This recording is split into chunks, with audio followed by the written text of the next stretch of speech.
Formulas are a great way to become more efficient when using spreadsheets, especially when you add shortcuts like copying and pasting into the mix. As you progress as a data analyst, you'll most likely learn more shortcuts to help your process. But now it's time to move on to functions. While they're closely related to formulas, they're not exactly the same. By the end of this video, you'll understand the difference and know when to use them both. In the world of spreadsheets, a function is a preset command that automatically performs a specific process or task using the data.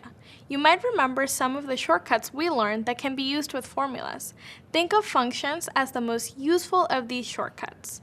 The good news is a lot of spreadsheet functions have names that tell you what they do. There are tons of functions out there, and as you continue to work with spreadsheets, you'll find that you use certain ones a lot and others rarely or not at all. For now, let's take a look at some of the functions that we can apply to our sales data from the previous video. We'll start with total sales. Let's use the sum function for this in cell F2. The first steps are pretty similar to what we did in the last video. First, we'll select the cell where we want the calculation to appear, type equals, then add the word sum as our function. One of the great things about functions is they don't always need operators, like a plus sign for addition. In this case, after the open parentheses, you can go ahead and select the range of cells you're adding. A colon between the cell references shows that you're using a range. In this case, the range includes cells from the same row. After the close parentheses, we press enter, and just like that, our total sales number appears.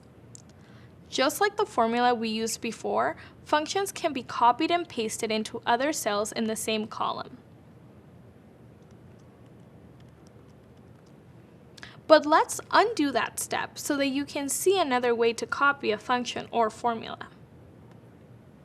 Spreadsheets have something called a fill handle. It's a little box that appears in the lower right-hand corner when you click on a cell. If you rest your cursor on the box, you can then drag the fill handle to the other boxes in the same row or column. Any formula or function in that cell will automatically be added to the cells you fill.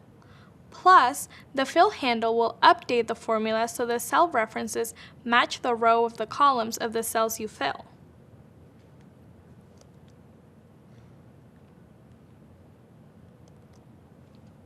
This means the formula is calculated based on the data in each separate row or column. Filling won't work for every situation, but it's still a pretty great trick. Now, let's find the average sale for each month using the average function.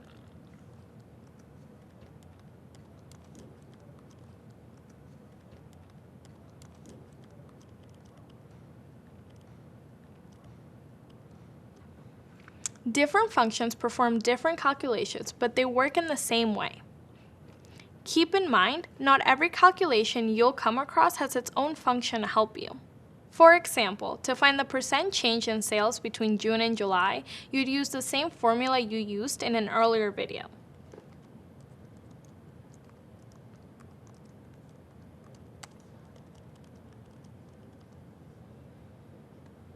Let's say you're asked to find the lowest monthly sales in this dataset. There is a function for that. It's called the min function, which stands for minimum. Here's how it works. Say you need to find the lowest monthly sales for the whole set.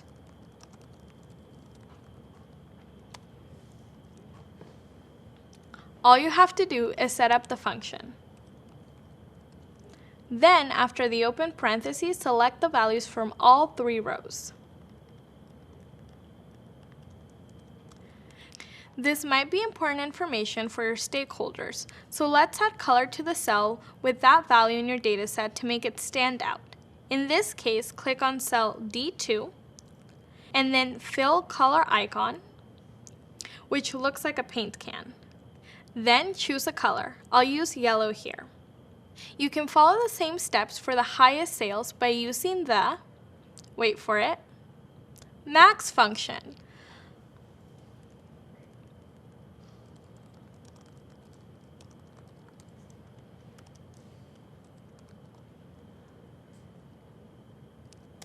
Looks like we have an error message. What could be wrong? We forgot to include an open parentheses after the function. No worries, it's a quick fix.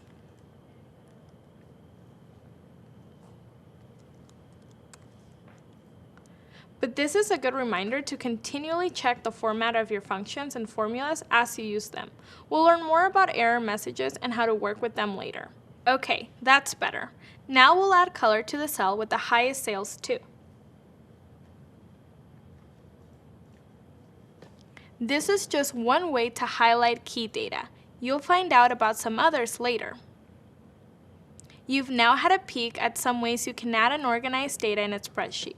You've also seen how powerful formulas and functions can be when applied to real-world data.